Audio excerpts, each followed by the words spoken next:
Hello friends, कैसे हैं आप सब लोग। स्वागत है आप सभी लोगों का हमारे यूट्यूब चैनल में जिसका नाम है एवन सर और मैं हूं आकाश शर्मा। आज आप लोगों को पढ़ाने वाला हूं हम बीमार क्यों होते हैं।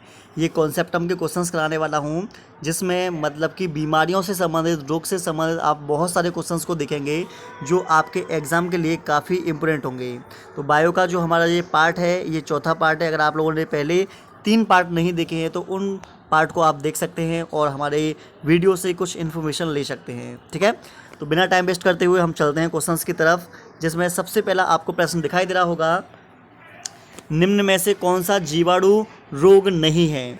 मतलब आपके सामने 4 ऑप्शन हैं, तपेदिक, हैजा, एंथ्रेक्स और इन्फ्लुएंजा। इसमें से तपेदिक, हैजा और एंथ्रेक्स ये जीवाणु द्वारा होते हैं, लेकिन बात करें इन्फ्लुएंजा की, ये इन्फ्लुएंजा जो होता है ये वायरस के माध्यम से होता है। तो इसका जो आंसर होगा वो होगा सी। ठीक है, क्योंकि उसने क्या पूछा है, उसने नहीं पूछा है। ठीक है, चलिए दूसरे प्रश्न की तरफ चलते हैं। दूसरा है, निम्न में से कौन सा रोग जीवाणुक रोग है।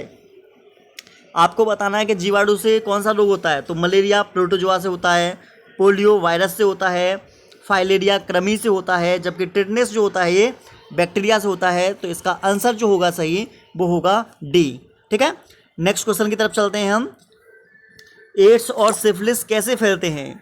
तो ये जो दोनों ही बीमारियां जो होती हैं ये लैंगिक संपर्क बनाने से फैलती हैं, एड्स और सिफिलिस। ठीक है, इनको हम एसटीडी रोग बोलते हैं, जिसको हम सेक्सुअल ट्रांसमिटेड डिजीज बोलते हैं। यौन संचारित रोग मतलब ऐसे रोग जो यौन संबंध बनाने से फैलते हैं। ठीक है, नेक्स्ट क्वेश्चन की तरफ चलते हैं हम।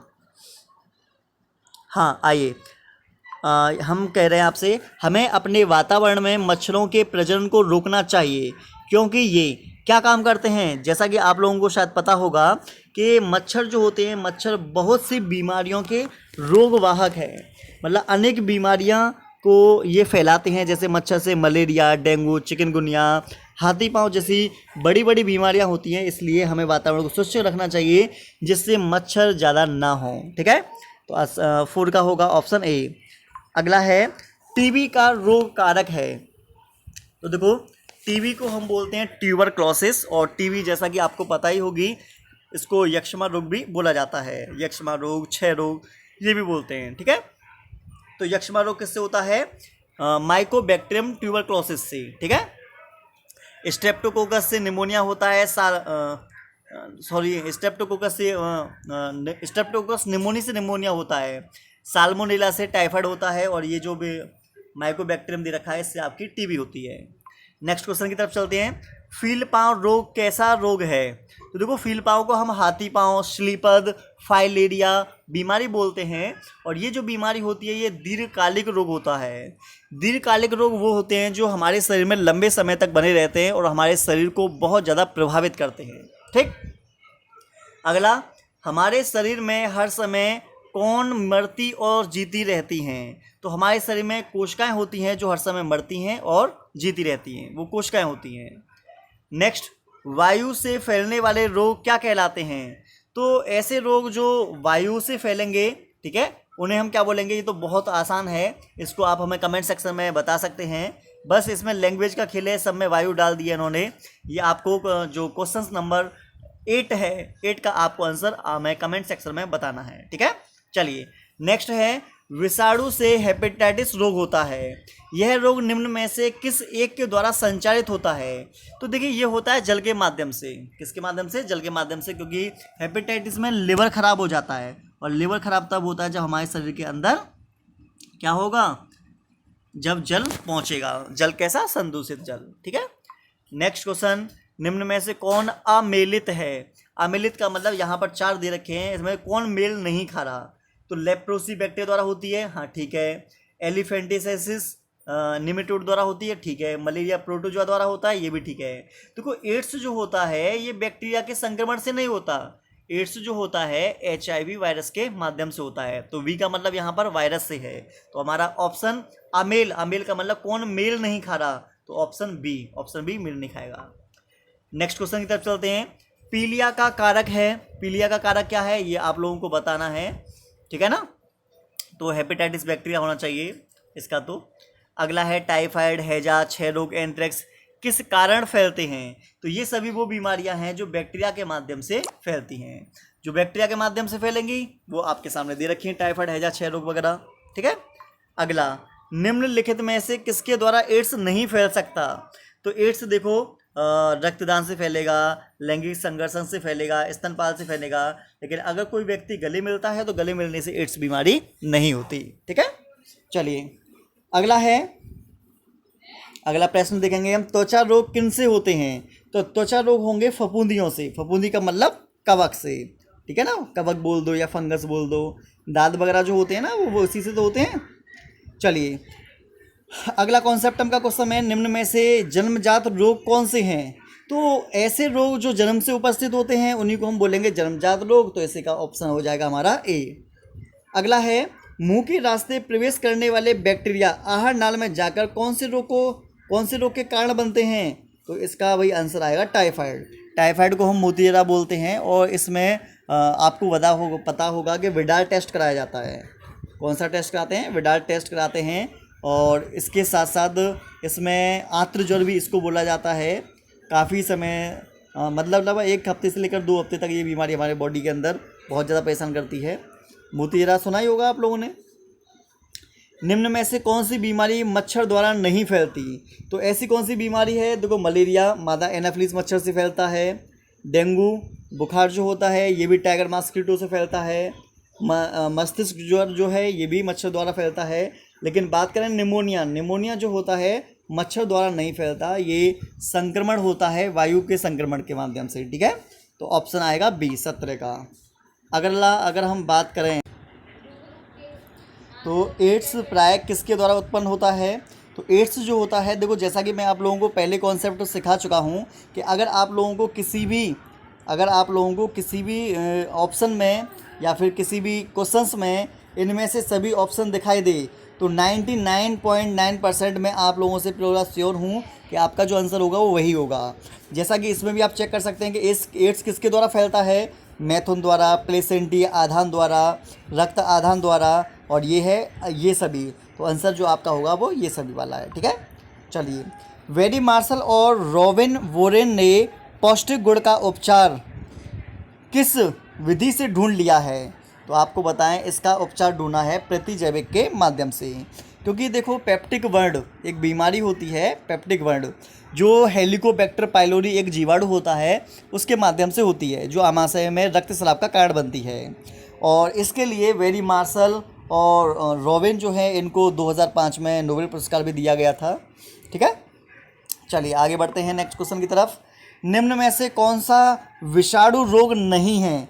कौन सा विषाणु रोग नहीं है? तो आपको बता दें, डेंगू, इन्फ्लुएंजा, एड्स ये सभी विषाणु से होते हैं, लेकिन जो टाइफाइड बीमारी है ये जीवाणु से होती है ना। आगे बढ़ते हैं, मच्छर खून क्यों पीते हैं? मच्छर क्यों खून पीते हैं? तो इसका आंसर है, क्या अत्यधिक पोषण के लिए पीते हैं, क्या पेट भरने के लिए पीते हैं, क्या रोग फैलाने के लिए पीते हैं, या स्वाद के लिए पीते हैं? तो आपको बता दें, मच्छर में ये जो खून पीने की बात हो रही है ये मादा मच्छर की हो रही है, क्योंकि नर मच्छर जो होते हैं वो फूलों का रस पीते हैं, जबकि मादा मच्छर जो होते हैं ये अत्यधिक पोषण प्राप्त करने के लिए मानव का या अन्य जानवरों का खून पीते हैं। आप अपने शहर में पोलियो उन्मूलन कार्यक्रम के बारे में जागरूक हैं। इसके लिए बच्चों का टीकाकरण किया जाता है, क्योंकि पोलियो फैलाने वाले जीवों का प्रवेश रोक देता है। यह शरीर में रोग प्रतिरोधकता को उत्पन्न करता है। टीकाकरण पोलियो फैलाने वाले सूक्ष्म जीव को नष्ट कर देता है, या इनमें से सही? ठीक है, तो आपको बताना है। ये लॉजिकल क्वेश्चन है और अच्छा क्वेश्चन है। सोचो और सोच विचार करके मुझे इसका आंसर दो। मैं आप लोगों के लिए, क्योंकि ये क्वेश्चन जो है थोड़ा कॉन्सेप्ट वाइज है, इसलिए मैं आप लोगों को थोड़ा टाइम दे रहा हूँ, जिससे कि आप अपना दिमाग लगा सकें कि इसका आंसर क्या आएगा। सोचिएगा, 5 सेकंड का समय है आपके पास। 1 2 3 4 5। तो देखो, इसका जो आंसर आएगा वो होगा, यह शरीर में रोग प्रतिरोधकता को उत्पन्न करता है। क्योंकि जो पोलियो का जो टीका होता है वो ओरल पोलियो वायरस होता है, जो शायद आपको पता होगा 2 बूंद जिंदगी की, आप लोगों ने पोस्टर देखे होंगे, मुंह में 2 बूंद डाली जाती हैं पोलियो की। ठीक है, तो आंसर आएगा बी। नेक्स्ट क्वेश्चन की तरफ चलते हैं। किसी रोग को सिर दर्द, उल्टी आना, चक्कर या बेहोशी आने के लक्षण प्रकट होते हैं, क्या उसके मस्तिष्क पर सूक्ष्म जीव का आक्रमण है, क्या हृदय पर है, फेफड़ों पर है या गुर्दे पर? तो देखो, जी में चलाना, चक्कर, बेहोशी, ये जो लक्षण है ये मुझे मस्तिष्क पर सूक्ष्म जीव के आक्रमण के लग रहे हैं। तो 23 का जो होना चाहिए मेरे दिमाग से ए होना चाहिए। ठीक है, 23 का ए। अगला है पेनिसिलिन किन बैक्टीरियाओं को प्रभावित करती है? तो पेनिसिलिन जो है, जानते होंगे आप लोग, पेनिसिलिन जो होती है ये एक कवक के द्वारा प्राप्त एक एंटीबायोटिक का नाम है जो अलेक्जेंडर फ्लेमिंग ने बनाई थी, और ये जीवाणु से होने वाले रोगों को दूर करने का काम करती है। और ये उनको रोकती कैसे है? जो कोशिका भित्ति बनाते हैं उन बैक्टीरियाओं को ये प्रभावित करती है। मतलब पेनिसिलिन जो होती है वो उनको बनाने नहीं देती, किनको? मतलब कोशिका भित्ति को नहीं बनाने देती। रोग फैलाने वाले माध्यम को क्या कहते हैं? उसको हम रोग वाहक बोलते हैं, और इसको हम इंग्लिश में वेक्टर भी बोल देते हैं। ठीक है, नेक्स्ट क्वेश्चन, मानव समुदाय में जटिल समस्या है, कौन सी समस्या है? क्या डेली तूफान आ रहा है, सूखा पड़ रहा है, बाढ़ आ रही है? ये जटिल समस्या नहीं है मानव समुदाय में। मानव समुदाय में समस्या है स्वास्थ्य और रोग की। नेक्स्ट क्वेश्चन, कीट जो रोग संचारित करता है उसे हम क्या बोलते हैं? ऐसा कीट जो रोग को फैलाता है उसे हम क्या बोलेंगे? उसे आप रोग कारक बोलेंगे। ठीक है, एड्स वायरस में क्या होता है? चलिए बताइएगा सब लोग। एड्स वायरस एकल लड़ आरएनए, एकल लड़ आरएनए का मतलब होता है कि इसमें आरएनए जो होता है वो सिंगल न्यूक्लियोटाइड वाला होता है। ठीक है, चलिए नेक्स्ट क्वेश्चन की तरफ चलते हैं। बहुत ज़्यादा टाइम वेस्ट ना करते हुए मैं आपको फास्ट लेकर चलता हूँ। मलेरिया और कालाजार रोग किस कारण से होते हैं? तो मलेरिया प्लाज्मोडियम से होता है, कालाजार लीशमानिया डोनोवनी से होता है, और ये दोनों क्या होते हैं? ये दोनों प्रोटोजोआ होते हैं। ठीक है, आगे बढ़ते हैं। एड्स किसके द्वारा होता है? तो एड्स जो होता है वायरस द्वारा होता है जिसका नाम है HIV वायरस। ठीक है, यदि आप छोटे से भीड़भाड़ वाले तथा कम हवादार वाले घर में रह रहे हैं तो आपको निम्न में से कौन से रोग होने की संभावना हो सकती है? क्या आपको हैजा होगा, या मलेरिया होगा, वायु वाहित रोग होगा, या इनमें से कोई नहीं? तो इसका जो आंसर होगा वो होगा वायु वाहित रोग। 31 का सी ऑप्शन होगा। नेक्स्ट क्वेश्चन की तरफ चलते हैं हम। ट्यूबरक्लोसिस किसके द्वारा उत्पन्न होने वाला रोग है? तो ट्यूबरक्लोसिस को हम यक्ष्मा बोल देते हैं, टीबी बोल देते हैं, या क्षय रोग बोल देते हैं। ठीक है, और ये जो बीमारी होती है एक बैक्टीरिया से होती है जिसका नाम है ट्यूबरक्लोसिस, माइकोबैक्टीरियम ट्यूबरक्लोसिस, और इसमें BCG का टीका भी लगाया जाता है। ओके, 33 वाला क्वेश्चन, खांसी जुकाम कैसे होता है? तो खांसी जुकाम जो होता है ये एक तीव्र रोग है, तीव्र रोग है। सामान्यतः ये जितनी जल्दी आते हैं, मतलब चले भी आते हैं, ऐसा नहीं कि लंबे समय तक ये हमारे शरीर में बने रहते हों। तो इसका 33 का आंसर आएगा बी। अगला हमारा है, एड्स किसके कारण होता है? ये आप लोगों को बेटा बताना होगा। ठीक है, इंटरफेरोन के उत्पादन के कारण होगा, या स्वयं संक्रमणता के कारण, या हंता टी कोशिकाओं की संख्या में कमी से, या सहायक टी कोशिकाओं में कमी के कारण?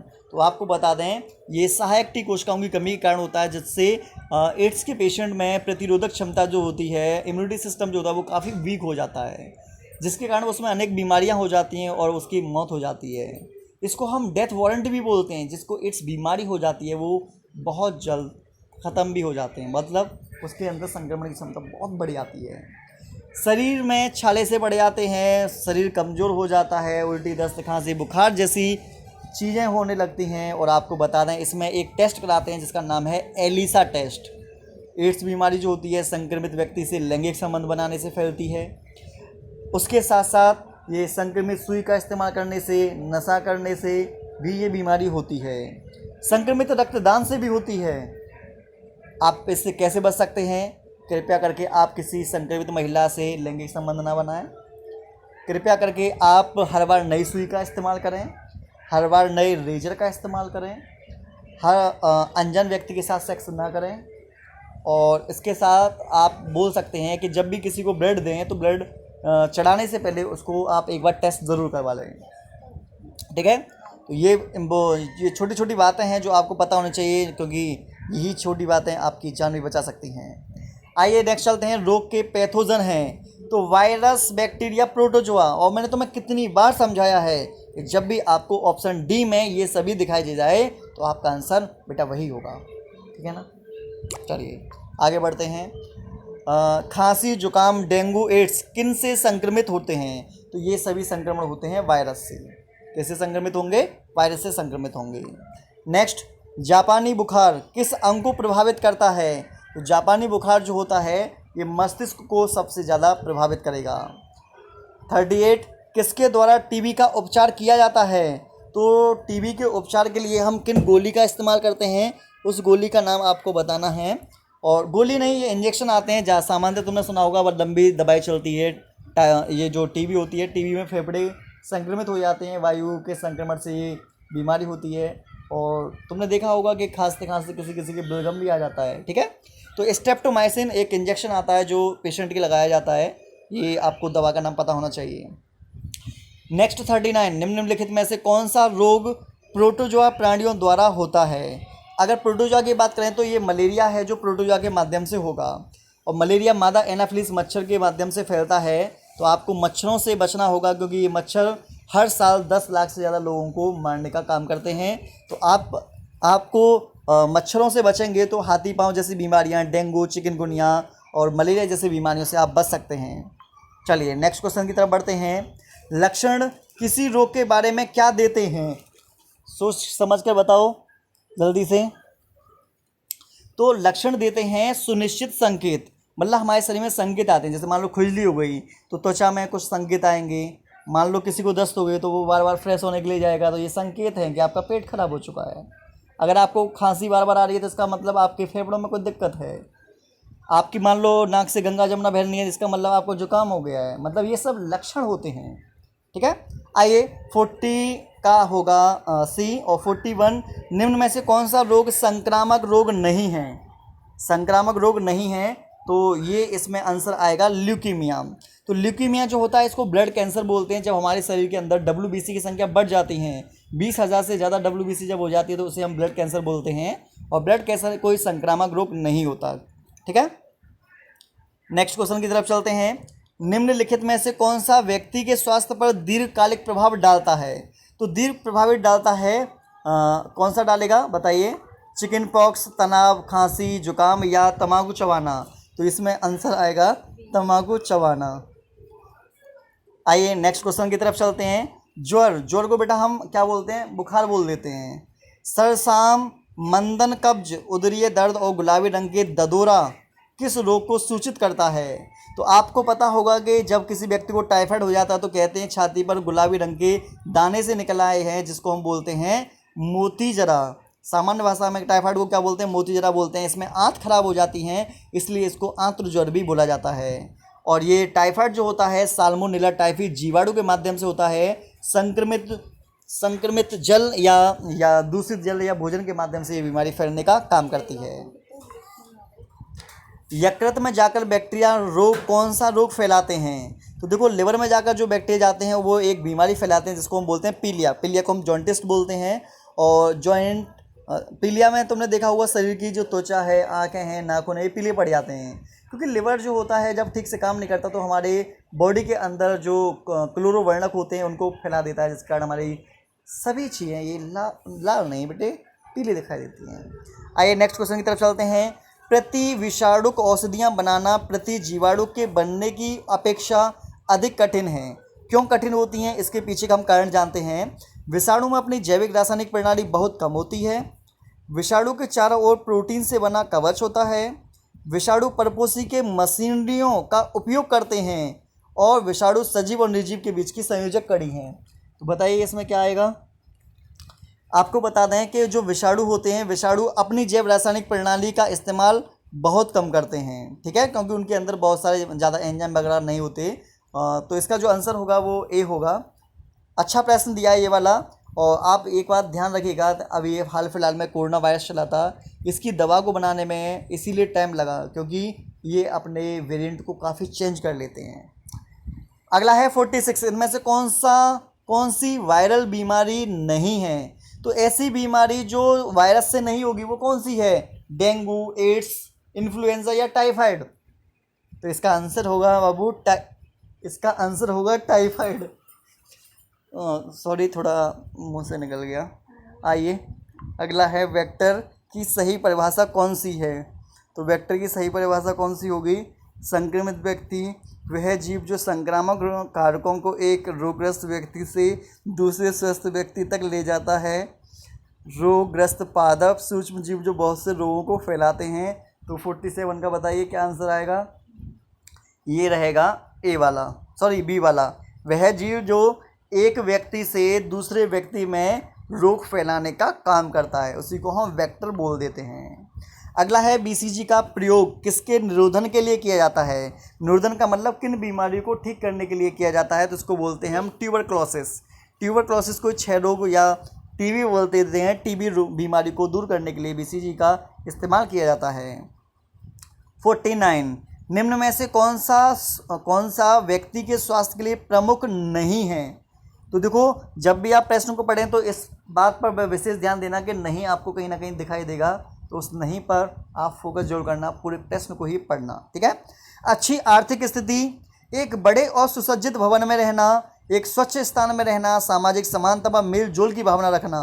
तो देखो, इसमें एक चीज़ आपको दिखाई दे रही होगी कि कोई व्यक्ति बड़े साफ सुंदर महल से में रह रहा है। अरे महल से में रह रहा है तो उसका स्वास्थ्य से क्या संबंध है? कोई संबंध नहीं है, बिल्कुल गलत बात है, बिल्कुल गलत बात है। इसका आंसर क्या आएगा? बी। इसका आंसर होगा बी। क्या होगा इसका? बी, ठीक है। आगे नेक्स्ट क्वेश्चन है, जिन रोगों की अवधि लंबी होती है उन्हें क्या कहते हैं? देखो, इसने सब कुछ बोल दिया है प्रश्न में ही। लंबी अवधि है तो लंबी अवधि किसमें होगी? दीर्घकालिक रोग में। ऐसा रोग जो हमारे शरीर में लंबे समय तक बना रहता है उसे दीर्घकालिक रोग कहते हैं। जैसे फेफड़े का रोग मतलब क्षय रोग, हाथी पांव जो बूचेरेलिया से होता है जिसको फाइलेरिसिस बोल देते हैं। ये बीमारियां ऐसी हैं जो हमारे शरीर में लंबे समय तक बनी रहती हैं और हमारे शरीर को प्रभावित करती हैं, इसलिए इनको दीर्घकालिक रोग कहा जाता है। अगला है, निम्नलिखित में से कौन सा संक्रमित व्यक्ति आपके संपर्क पर आने पर आपको बीमार कर सकता है? इसका आंसर होगा छींक। किसी ने आपके पास आकर छींक मार दी तो आपको भी तो जुकाम हो जाएगा, ठीक है। तो इसका आंसर होगा डी। आइए नेक्स्ट क्वेश्चन, सभी वायरस किसकी कोशिका में रहते हैं? तो सभी वायरस जो होते हैं वो परपोषी की कोशिका में रहते हैं, तो 52 का होगा डी। अगला है, हेपेटाइटिस से प्रभावित अंग कौन सा होता है? तो हेपेटाइटिस बीमारी में हमारा लिवर खराब हो जाता है, ठीक है, तो ये ध्यान रखना। आगे बढ़ते हैं, एक चीज़ चलो और एक्स्ट्रा बता देता हूँ। फेफड़े को प्रभावित करने वाला रोग होता है जैसे निमोनिया और टीबी। त्वचा में दाद हो जाता है, मस्तिष्क में जापानी ज्वर हो जाता है और यकृत में तो आपको पता ही हेपेटाइटिस है। एंटीबायोटिक किन के जैव रासायनिक मार्ग को बंद कर देता है? ये आप लोगों को बताना है, ध्यान दो। एंटीबायोटिक जो होगा वो बैक्टीरिया के जैव रासायनिक मार्ग को बंद कर देगा, ठीक है। 55 का, निम्नलिखित में से कौन सा संक्रामक रोग है? तो कौन सा संक्रामक रोग है? तो बताएंगे मलेरिया जो होता है ये संक्रामक रोग है। बाकी के जो हैं डायबिटीज़, हाइपरटेंशन, कैंसर, ये सभी असंक्रामक रोग हैं। नेक्स्ट, दौरा पड़ना या अर्ध चेतनावस्था से प्रभावित अंग कौन सा है? तो जब दौरा पड़ता है तो ये मस्तिष्क से संबंधित है, इसमें मस्तिष्क ठीक से काम नहीं कर पा रहा है। हवा नाक द्वारा प्रवेश करने वाले बैक्टीरिया शरीर के अंगों को प्रभावित करते हैं। तो मुझे बताइए, जो आप हवा लेते हैं नाक के माध्यम से वो कहाँ जाती है? फेफड़ों में। जो फेफड़ों में हवा जाएगी तो किसको प्रभावित करेगी? फेफड़ों को प्रभावित करेगी, तो 57 का आएगा डी। निमोनिया के कारण कौन से अंग प्रभावित होते हैं? देखो, निमोनिया में फेफड़े प्रभावित हो जाते हैं, ठीक है। चलिए बाकी का आप लोगों को देखो, ये देख लीजिए, स्क्रीनशॉट ले लेना इसका। ऑब्जेक्टिव क्वेश्चन के यहाँ पर आपको आंसर की दे रखी है, ठीक है। अब मैं आप लोगों को कुछ सिखाता हूँ, कुछ अच्छी चीज़ सिखाऊंगा जिसके कारण आपके एग्ज़ाम में काफ़ी काम आने वाली वो चीज़ें होंगी। इसे आप बिल्कुल मिस मत करना और अभी वीडियो को छोड़कर तो बिल्कुल ही मत जाना, क्योंकि मैं अब जो बताने वाला हूँ वो मोस्ट इंपॉर्टेंट चीज़ें हैं। देखो, मैं यहाँ पर क्वेश्चन लिख रहा हूँ, रेखा हमें हिट करके पोछे छोड़ गई। क्या कर गई? पहुँचे छोड़ गई। ये हमारी ट्रिक है और ये ट्रिक है किस चीज़ की, वायरस से होने वाली बीमारियों की। आप एक एक शब्द को ध्यान से सुनना और जो मैं बोलूँ पहले इसे आप कॉपी पर लिख लो अपने, उसके बाद में मैं जो नाम बोलूँगा इन बीमारियों के, उन नाम को आप अपनी कॉपी में लिखते चलना, ठीक है। तो रेखा में जो रे दिखाई दे रहा है, रे से बनेगा रेबीज बीमारी। कॉपी में साथ के साथ लिखते हुए चलो, ठीक है। रेबीज बीमारी बनेगी, तो सुना होगा कुत्ते काटने से बीमारी फैलती है। दूसरा खा से बनेगा खसरा, ठीक है। खसरा तुमने देखा वो बच्चे में होता है, शरीर पर दाने दाने से हो जाते हैं। हा से बनेगा हर्पिस, लिखते चलना जो मैं बोल रहा हूँ, नाम मैं बोल रहा हूँ, लिखना आपका काम है। और यहाँ पर है ही से हेपेटाइटिस, और यहाँ पर का से बन जाएगा कोरोना। का से क्या बन जाएगा, कोरोना, ठीक है। पो से बन जाएगा पोलियो रोग, कौन सा रोग बनेगा, पोलियो। और ए से बन जाएगा एड्स। चे से बनेगा चेचक, ठीक है। और छो से बनेगा छोटी माता। डा से बनेगा डेंगू, और गा से बनेगा गलकंड। ई से बन जाएगा आपका इन्फ्लुएंजा। इस तरीके से आप एक छोटी सी ट्रिक के माध्यम से अनेक बीमारियों को याद कर सकते हैं। नाम मैंने आपको बता दिया, कॉपी पे आप लिख लीजिए, और आपको कोई चीज़ समझ में ना आए तो वीडियो को दोबारा सुन लेना इसी को। दूसरी बीमारी टिंकू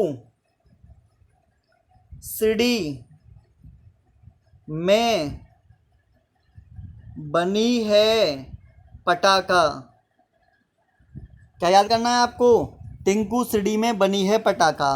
तो देखो टी से बन जाएगा टीवी, टीवी और टिटनेस, पहले में आएगा टीवी और टिटनेस।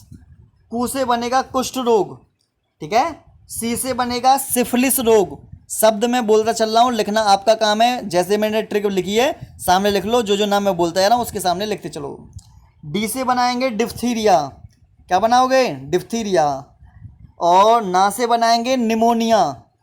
हा से बनाएंगे आप लोग हैजा, लिखो जल्दी, साथ के साथ लिखते चलो। निमोनिया हो गया, हैजा हो गया। पा से प्लेग, टा से टाइफाइड, और का से काली खांसी। ये वो रोग हैं जो किसके द्वारा होते हैं, बैक्टीरिया के द्वारा होते हैं। ये वो बीमारियां हैं, ठीक है। ये जीवाणु द्वारा हो गए। अगला आपको बता दें फंगस। फंगस में आप फंगस को क्या बोलते हैं, कवक। कवक के द्वारा कौन सी बीमारियां होती हैं वो भी देख लो। ये आप लिखेंगे गंजा दामाद खाए फ्रूट। क्या याद करना है आपको, गंजा दामाद खाए फ्रूट। गंजा से आएगा गंजापन, गंजापन होगा कवक से। दमा अस्थमा जिसको बोलते हैं वो भी कवक से होगा। दाद, दाद भी कवक से होगा। और खाज खुजली जो होती है वो भी कवक से होगी। तो इस प्रकार से आप लोग क्या काम कर सकते हैं, इन बीमारियों को ट्रिक के माध्यम से याद कर सकते हैं, ठीक है। आपको वीडियो कैसी लगी आप हमें कमेंट सेक्शन में बता सकते हैं। और जाने से पहले मैं एक ट्रिक और सिखाता हूँ आपको। पापा काम पे सोते हैं, क्या ट्रिक है, पापा काम पे सोते हैं। ये प्रोटोजोआ से होने वाली ट्रिक है। पा से बनाएंगे आप पायरिया, का से बनाएंगे आप कालाजार, माँ से बनाएंगे मलेरिया, पा से बनाएंगे पेचिस, सोते से बनाएंगे निंद्रा रोग, और ये है जो है ये है साइलेंट। इस तरीके से आप प्रोटोजोआ से होने वाली जो बीमारियां हैं उनको भी बहुत आसानी से याद कर सकते हैं, ठीक है। आपको देखो बहुत सी चीज़ें मैं आप लोगों को बता चुका हूँ। आप हमारी इस वीडियो को देखो, कम से कम आप लोग एक बार देखेंगे तो इसके जो कॉन्सेप्ट हैं वो आप लोगों के समझ में आएंगे। दूसरी बार में जब इसको जो देखेंगे तो आपको वो चीज़ आपके दिमाग में बस जाएंगी। आपको एक एक जो बात है वो तुम्हारे दिमाग में बैठ जाएंगी। आप आसानी से इन चीज़ों को पढ़कर देखकर आप अपने एग्ज़ाम में बहुत अच्छा स्कोर कर सकते हो। अगर आप लोग एएमयू का एग्ज़ाम देने वाले हो जो आपका आने वाला है, ठीक है, किसका एग्ज़ाम देने वाले हो तुम, एएमयू का, ठीक है। या फिर आप कोई ऐसा एग्ज़ाम देने वाले हो जिसमें जीके पूछी जाती है, और जीके में साइंस वाला जो पोर्शन है उसमें हमारे क्या आ जाती है, बायोलॉजी आ जाती है। या फिर कोई सा भी ऐसा एग्ज़ाम जिसमें बायोलॉजी आती है, ठीक है।